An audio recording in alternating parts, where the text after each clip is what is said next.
You put it on your burger, melt it over your pasta, slice it. Onto your crackers. Cheese is one of the most consumed foods in America. But a huge portion of what's sitting in the dairy aisle right now is not actually cheese. It's processed cheese product, cheese food, cheese sauce, legally. These things cannot even be called cheese, and the brands are betting. You never notice the difference. I went through the FDA classifications, the ingredient lists, and the manufacturing processes behind the biggest cheese brands in the country. 7 of them are not giving you real cheese. 3 of them actually are. Real cheese has 4 ingredients: milk, salt, cultures, and an enzyme called rennet. That's it. Everything else on an ingredient list is a sign that corners were cut.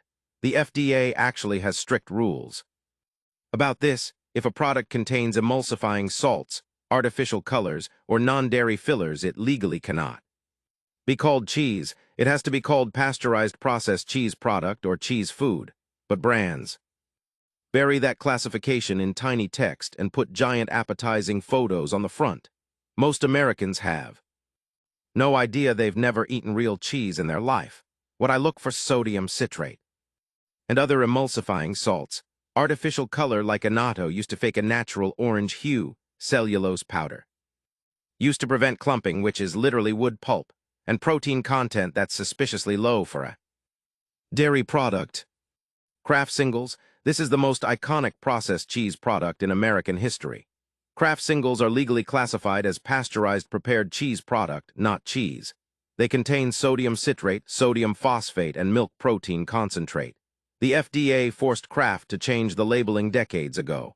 The product never changed. Millions of Americans grew up eating this and calling it cheese. It isn't. Velveeta. Velveeta used to be classified as a cheese spread. Then the FDA reviewed it and forced a reclassification to pasteurized recipe cheese product. Velveeta is made from whey, which is a byproduct of actual cheese production mixed with emulsifiers and stabilizers to create that unnaturally smooth melt. It melts perfectly because it was engineered to. Real cheese is not engineered, it's cultured. Land O'Lakes American cheese slices, same category as Kraft singles.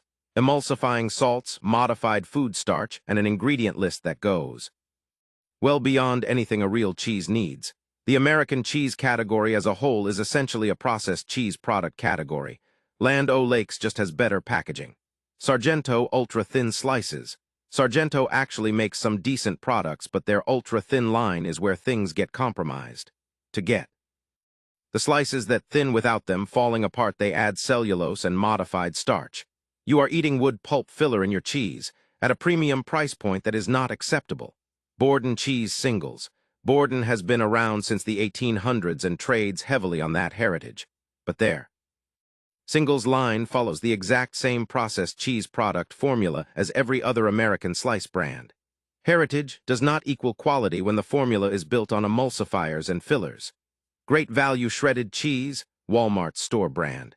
The shredded cheese you buy in a bag at Walmart is coated in cellulose powder to stop it from clumping. That's standard across the industry, but Great Value uses it in higher concentrations than most. Independent tests have also flagged inconsistencies in the milk sourcing and culture quality. At that price, something is always being cut. Cheese Whiz. The name itself is a confession. Cheese, not cheese. Whiz, not aged, not cultured, not real. Cheese Whiz is a jarred processed cheese sauce made from whey, canola oil, and a list of additives that takes up 3 full lines on the label. It has been a staple of American stadium food and home kitchens for decades. It should not be called cheese in any context. Here are 3 that are actually the real thing. Tillamook cheddar. Tillamook is a farmer-owned cooperative based in Oregon. Their cheddar is made from real milk, properly aged, with a clean 4-ingredient label. They are one of the most transparent large-scale cheese producers in the country, and their product consistently passes independent quality tests. Cabot Seriously Sharp Cheddar. Another farmer cooperative based in Vermont. Cabot's Sharp Cheddar is naturally aged, RBST-free, and contains nothing beyond what real cheese requires. The sharpness you taste is from actual aging, not from flavor additives. That distinction matters.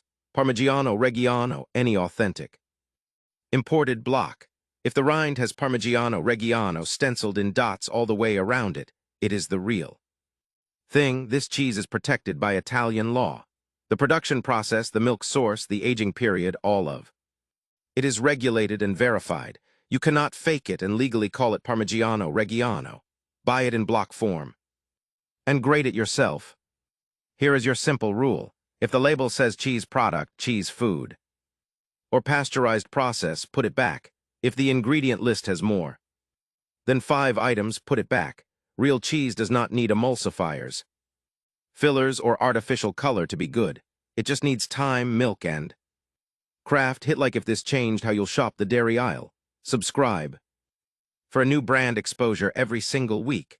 Sources are all linked below. Next week, we are going after the honey industry. Most of what Americans are buying and pouring over their food is not honey. I'll see you there.